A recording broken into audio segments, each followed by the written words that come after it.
Hello doctors, मैं doctor Saranjeet Kaur फिर से आज एक न्यू रेमेडी लेकर आई हूँ। And this remedy is for educational purpose only, not for the layman to use it on its own. Okay, तो आज की जो रेमेडी है that is Bovista lycoperdon. Bovista lycoperdon क्या है? Its scientific name is Bovista lycoperdon and its common name is puffball fungus. और इसकी kingdom और फैमिली की बात करें तो इट्स अ फंगाई किंगडम से होता है, फंगेसी या लाइकोपेरिडेसी फैमिली को बिलोंग करता है।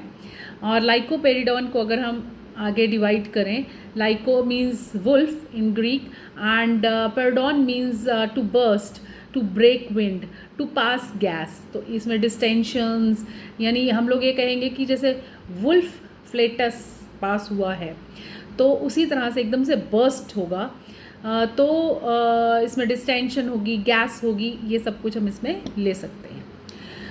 सोर्स ऑफ द रेमेडी जो सा रहता है, it is prepared from the dried fungus of Bovista genus और स्पेशली बोविस्टा लाइकोपर्डॉन। और ये जो पफ बॉल होती है मशरूम, जैसे ही मैच्योर होता है इट बर्स्ट ओपन, एकदम से फट जाएगा और रिलीज़ करेगा क्लाउड ऑफ ब्लैक स्पोर्स। और ये जो उनसे राइपन होने से पहले इसको कलेक्ट कर लिया जाता है इन स्पोर्स को, और इनको भी अगर थोड़ा सा भी प्रेशर देंगे ना तो उसी टाइम ये भी बर्स्ट कर जाते हैं, इसीलिए इसका नाम पफ बॉल पड़ा हुआ है।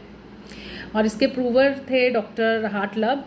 और इसकी प्रिपरेशन अगर हम कहें तो फंगस को काफ़ी देर तक इट इज़ डिप्ड या expose to the moisture, specially alcohol में डिप करके रखा जाता है, फिर इसका मदर टिंक्चर प्रिपेयर होता है और उसी स्टैंडर्ड्स के, होम्योपैथिक स्टैंडर्ड्स के हिसाब से इसकी डाइल्यूशंस भी प्रिपेयर होती हैं। अगर हम इसके पफ्ड अप ब्लोटेड अपीयरेंस को अगर लें पेशेंट की, ठीक है, तो हम लोग क्या कह सकते हैं कि इसमें डिस्टेंशंस होंगी, ब्लोटिंग होगी, इरप्शंस होंगी, नॉइजी फ्लेटस होगा पेशेंट के अंदर।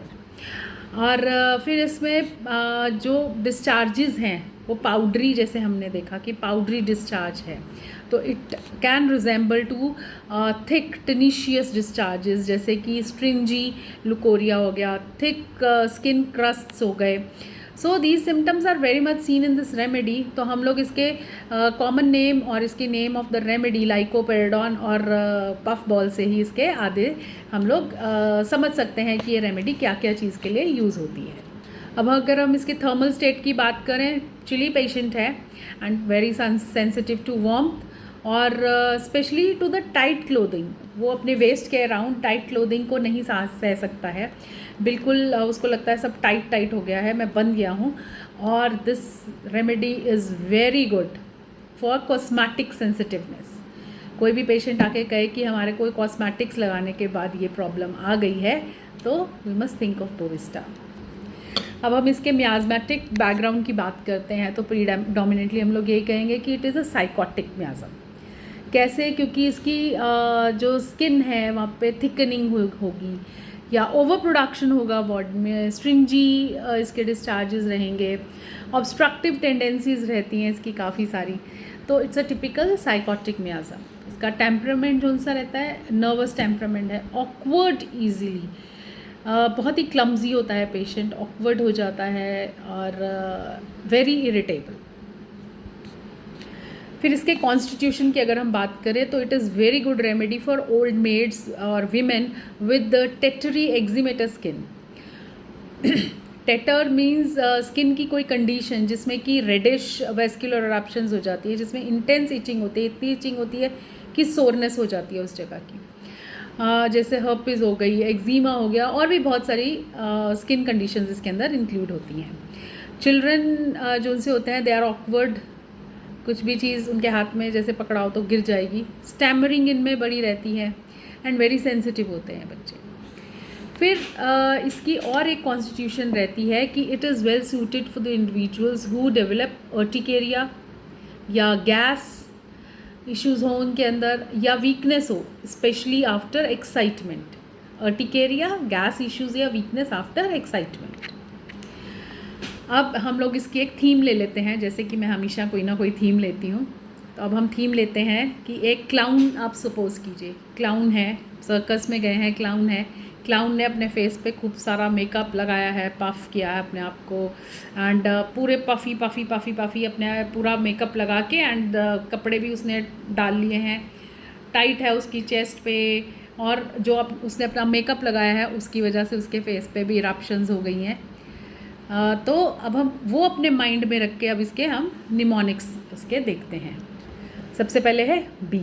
B stands for bleeding. Gums में से नोज़ ब्लीड होगा या हेमेचूरियाज की प्रॉब्लम रहेगी, गम ब्लीडिंग हो गया, ठीक है ना। फिर ब्लिस्टर्स इसमें होते हैं।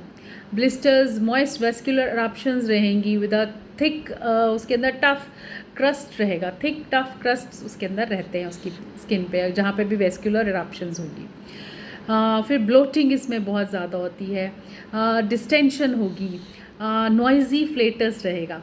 देन उसके ना जैसे क्लाउन ही हम लोग देख रहे हैं तो इसके फेस के ऊपर ऐसे लगेगा कि डीप इम्प्रेशंस हैं, यानी ब्लंट ब्रूजिंग रहेगी, deep impressions on the skin as if from blunt instrument, जैसे नाइफ या सीजर्स के कोई ब्लंट इंस्ट्रूमेंट से उसको कट्स लगे हुए हैं। Next is O. O stands for offensive onion-like odor, and O stands for oops, I dropped it. Awkwardness है इसके अंदर। तो इसके एक्जिला में से स्पेशली ऐसी सार स्मेल आती है, स्वीट सार स्मेल उसके स्वेट की, कि जैसे अनियन हो। फिर ऑकवर्डनेस है, ड्रॉपिंग थिंग्स, तो वो उसके हैंड्स में मतलब क्लम्जीनेस रहेगी, ट्रेम्बलिंग रहेगी कभी कभी, या पावरलेस जॉइंट्स रहेंगे उसके। Next is V. V is for vesicular skin, vesicular disturbances, vesicular skin है उसकी, और वैस्क्यूलर्स जो सी है डिस्टर्बेंसेस हैं। वेसिकल्स, एक्जीमा, इरप्शंस रहेंगी उसको, फॉर्मिंग थिक स्कैब्स। फिर उसके कैपिलरीज जो सी है वो रिलैक्स रहेंगी, leading to bleeding from different orifice, जैसे कि हमने देखा ब्लीडिंग गम्स वगैरह होती हैं इसकी, हेमेचूरियाज हैं। देन इसके और क्या रहेगा इसके अंदर, ये जो वैस्कुलर डिस्टर्बेंसेस में इसको साथ में palpitations, lassitude, numbness in neuritis. Then urticaria भी होता है इसके अंदर, अर्टिकेरिया ऑन एक्साइटमेंट या यूज़ ऑफ कॉस्मेटिक से अर्टिकेरिया हो जाएगा। Next is I. I stands for ice in stomach. उसको ऐसे लगेगा there is a sensation of lump of ice in the stomach and intense itching, ये इसका दूसरा आई से सिम्टम बनता है। इसके अंदर इचिंग इन द स्कैल्प, ऐसे उसको इचिंग होगी, itching in the coccyx, itching in the pubes, इतना स्क्रैच उसको होगा कि आई मस्ट स्क्रैच, और वो इतना स्क्रैच करेगा जब तक कि वहाँ से एरिया सोर ना हो जाए, जब तक कि वहाँ पे सोरनेस ना हो जाए तब तक वो स्क्रैच करता रहेगा। फिर स्टैमरिंग भी रहेगी बच्चों में, इम्प्रेशनेबल होते हैं ये बच्चे, इम्प्रेशनेबल मतलब कि उनमें स्टैमरिंग रहेगी। चिल्ड्रन या एडल्ट्स हों, they are sensitive, very sensitive, तो उसकी वजह से स्टैमर करेंगे। या फिर सेकेंड थिंग इज़ उनको tight clothing is not bearable on the waist. Next is S.